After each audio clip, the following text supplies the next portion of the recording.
Welcome to Breaking Ice and Building Bridges from Possibilities. I'm Kelly Johnson. And I'm Byron Jackson. Glad you're here. Connecting a community through conversation. Hello, this is Byron Jackson, and I have some wonderful guests here today. Besides myself, I'm a wonderful guest myself, but you would get pretty bored just listening to me. So I have with me on my left, is this my left? Yes, it is my left. On my left, Bob Ross from Inasmuch Foundation and Gary Jones from KIPP Charter School. Welcome, gentlemen. Hello. And hopefully you have drank some alcohol because it will make this a lot less painful for you. I always drink before 10 o'clock in the morning. So, yes. I will let you two have that. I don't do well with the drinking thing. I really don't either. I don't either, Gary. I quit a few decades ago. Well, welcome. You guys are very helpful in our community and making our community better and helping build people up. And I just wanted to talk to a little bit about Bob and Gary, but just so people who don't know who you are, I have questions. Sure. Are you ready? I'm ready. This is it. Now, who would like to go first? We'll flip Gary. over it. Oh, you want me to go first? Okay, Gary, so tell me where you grew up and a little bit about your childhood. Oh, wow. So I grew up in Oklahoma City. Started off in what we traditionally called back in the day Sandtown. It doesn't exist anymore, but it was south of the river. Is for most folks that don't know the history of Oklahoma City, it was a little segregated when I was growing up. So from there, we moved to northeast Oklahoma City, and it was a great childhood. I grew up in a community that was very loving, with a great family that was huge. After my third grade year, we moved to Spencer, Oklahoma, and I am a Star Spencer Bobcat graduate, very proud of that. Then went to school at OSU. So, yeah, that's kind of my little brief history. Well, thank you. Yeah. Bob? Well, where do I begin? Our family made the land run of 1889, so I'm fourth generation.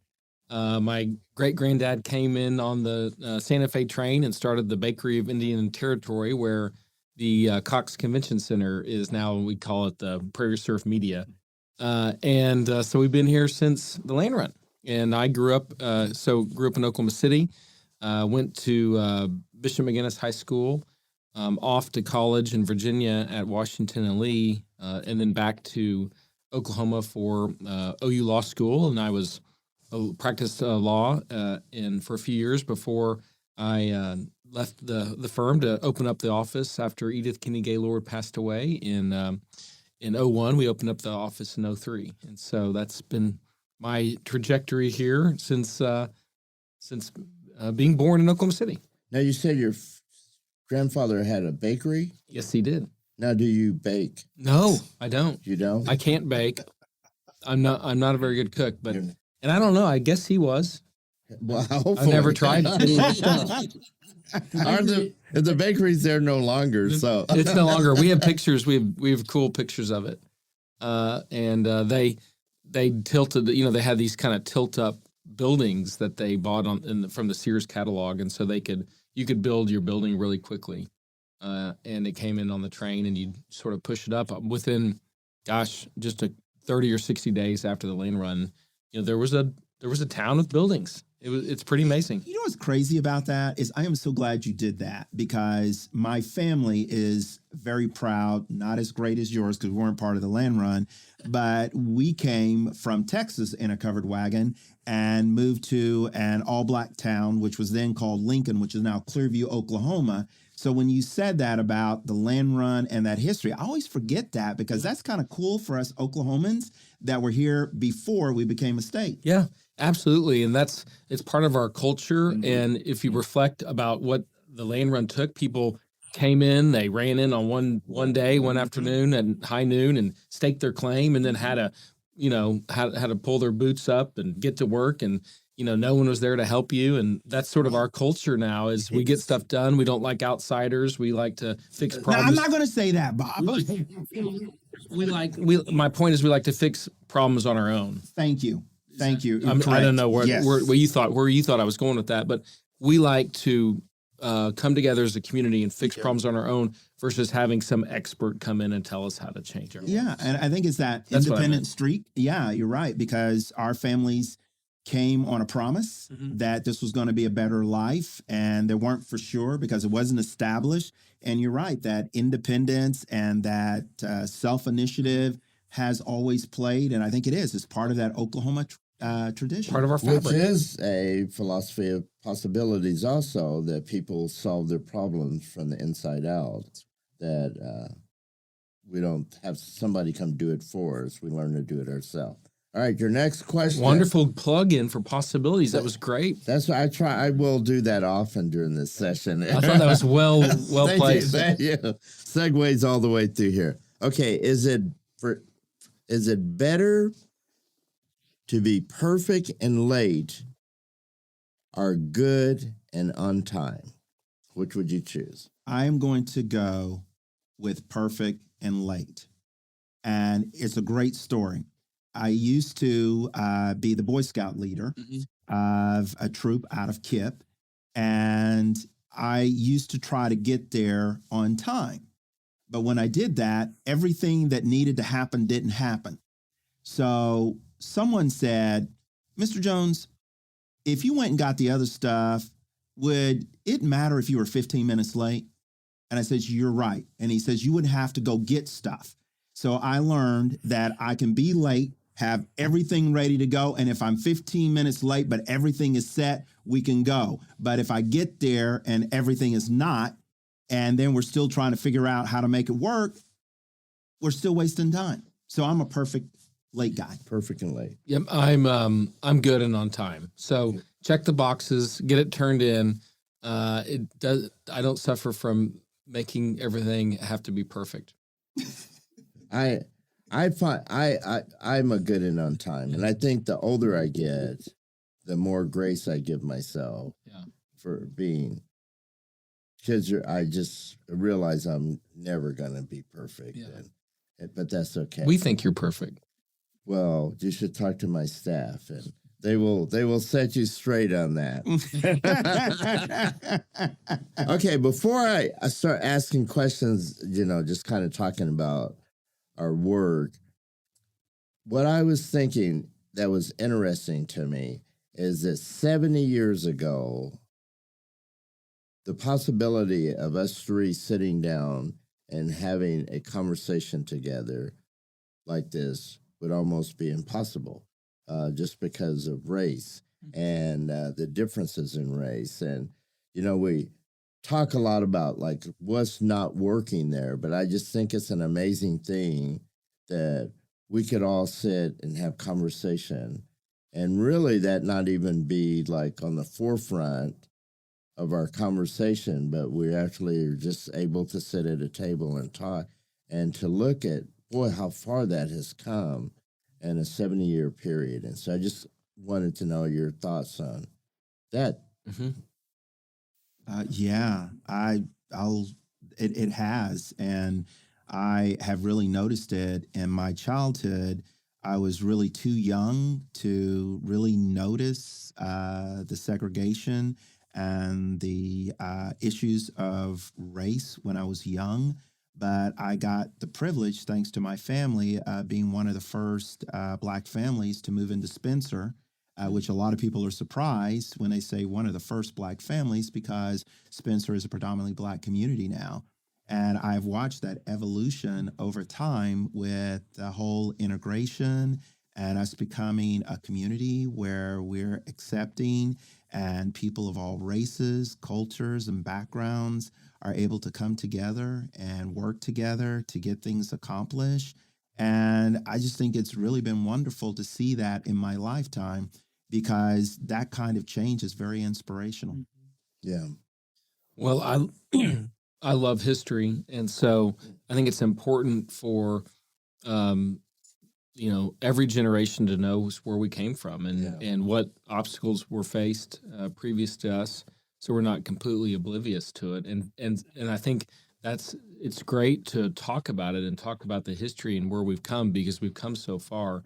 This my kids, this generation, they don't see colors in people. They just see people. And so I think that's think about how far we've come, just on that, the kids literally being just open to everything, and it's not even, something that crosses their mind. But it is important to know the history so those type of things don't happen ever again. And we are mindful of what society was like previously, and can understand what it was like, but also be grateful to where we are now. Where we are. I think so too. Just I think about my grandmother, like if I could go back and say, okay, one day this will happen, and she wouldn't believe it. She would go, Really? I mean, she would. Yeah. It would just be so far Foreign. off She the couldn't- radar Yeah. that I mean, they at the time. I remember one time, like the blacks couldn't swim at this swimming pool in Lawton, Oklahoma, and so it's just a lot of There was an change. article in the paper this week or last week that there was a particular day that the black families could go to the zoo, for example. And I thought, Wow. gosh, it just, you can't even imagine what Yeah. people were thinking. Yeah. Like what, think about all the time and energy that went into enforcing those rules and creating those rules. It's just mind numbing thinking how much effort was spent doing that. That was what, No, it is. And I think that what's really great about the fact that we have integrated our society so much is I think part of that challenge was people didn't know people from other races because of segregation. Yeah. You just didn't relate or know. So you didn't get to see them as people that are part of your community as much as there's people that live over there and people that live over there, and those are other people. And I just love the fact that we're an integrated society and we can live and interact the way we do. And because of that, it just makes us such a strong community because people that may have never, at least when we were kids, come together without thinking about it. We're stronger together. I was I going to like say the that. same thing. Mhm. I should, for possibilities, I should write that down. Stronger together. Stronger together. Neighbors in action. Yeah, I've heard those phrases. So one of our values is dignity. And so I will ask you first, what does that word mean to you, to dignity? I love that you have values. We just had a staff retreat, and we talked about values. And I think that's so important to know at the core what the organization stands for. And I mean, dignity is about, to me, it's about respect, respect of others, respect of yourself and your family. And it's all about, that air, that creating that sense of who you are and who your community is. It's a beautiful word. I love that as a value. Let's say, for me, I found it is harder to do today just because there is so much division and strife among people that it becomes very easy to make people my enemy just like on what they think versus treating them with dignity. And so it is a much harder. It is harder for me to. Well, and that's part of what you all at Possibilities can do. And I mean, Gary and I have been working together for almost probably 20 years. I don't know, 15 years at least, with our work at KIP and the public schools. And, we've seen it does feel like, the country or the world has gotten more complicated in terms of how we interact with each other and how we talk about our problems. And, I just hope that just in our neighborhoods and in our Oklahoma City, it's our responsibility.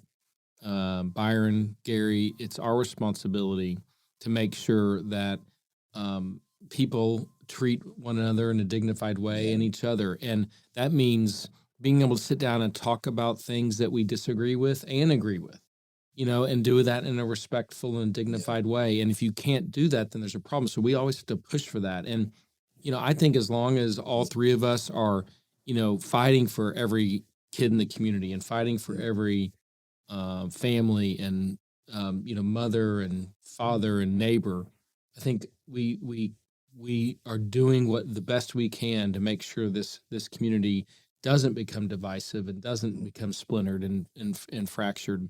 We can't. I feel like Oklahoma City has such a we have such a bond, and we're all pushing on in the same direction. We just have to continue that, and it doesn't mean we're going to agree on every single item.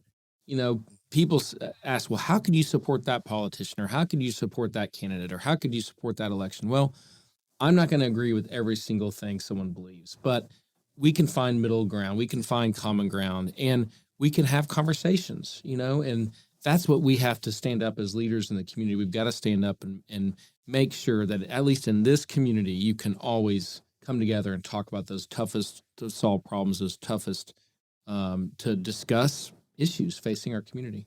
Wow. Thank you. That was well said, Bob. Yes, it was. I'm just sitting here like I'm inspired to go out and continue to do the work. I mean, not that I wasn't motivated, but hearing you say that is, I think, so important, because when you look at people across our community, I mean, Bobby, you're one of those persons that I think you kind of help set the standard. Not kind of, you help set the standards by the work you do. And anytime you are in as much as engaged in a program or a project, it's almost like a seal of approval that this is really going to benefit the community. So thank you for that, because you built a great reputation as being someone that's focused and committed to doing what's in the best interest of our community. And that's why I love partnering and working with Inasmuch. That was why Possibilities, we never thought second thoughts about it when you said, I think this organization can help facilitate these town hall meetings that you guys need to have. And it was mainly because Bob Ross and Inasmuch, these people are people we think are really great. And that in itself was all that we needed. And it has been a blessing. Byron and his team have done some wonderful things collaborating with us as Kip has transitioned over all these years. And it's just amazing how when you create an environment where people are able to come together, that when they do, magic happens. Magic happens. Yeah. I just love, I mean, really, if you look at your title, Inasmuch is how you treat the least of us. Right. And so just even in your title, looking at, we're going to take care of everybody. Absolutely. And that was Edith Kinney Gaylord, founder of Inasmuch. She came up with the name. And my dad tells the story because he was her lawyer. He was her brother's lawyer, and he was her dad's lawyer. He helped the whole family since the 60s. Sure. But Edith said, well, I want to name my foundation Inasmuch Foundation. And Dad just looked at her with like a blank stare. I can. It's very unique. She said, you don't know what that means. He's like, well, why don't you tell me what you're talking about?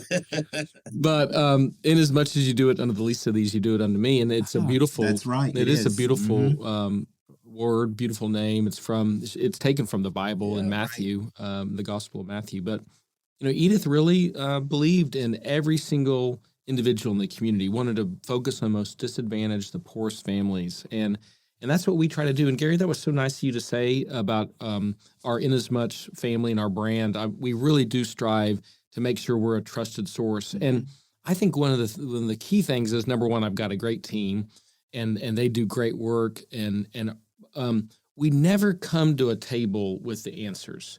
We come to try to help facilitate the direction and help come to a consensus. But I think that's sort of what Edith imparted on me and the foundation and our team is be there to help and support, but we're not going to have all the answers to solve all the issues. These are issues that are too big for one person or one organization. Gary's done an amazing job at KIPP, and I want to give you accolades. I mean, your leadership there at KIPP has been incredible, and working with you on that public charter school has just been fabulous. And seeing literally changing the direction of lives, the trajectory of these kiddos. It's just unbelievable to watch how KIPP has done that consistently over year after year, now decade after decade. I mean, it's just been amazing. And you're at the helm of that board, and I just am so appreciative of your leadership.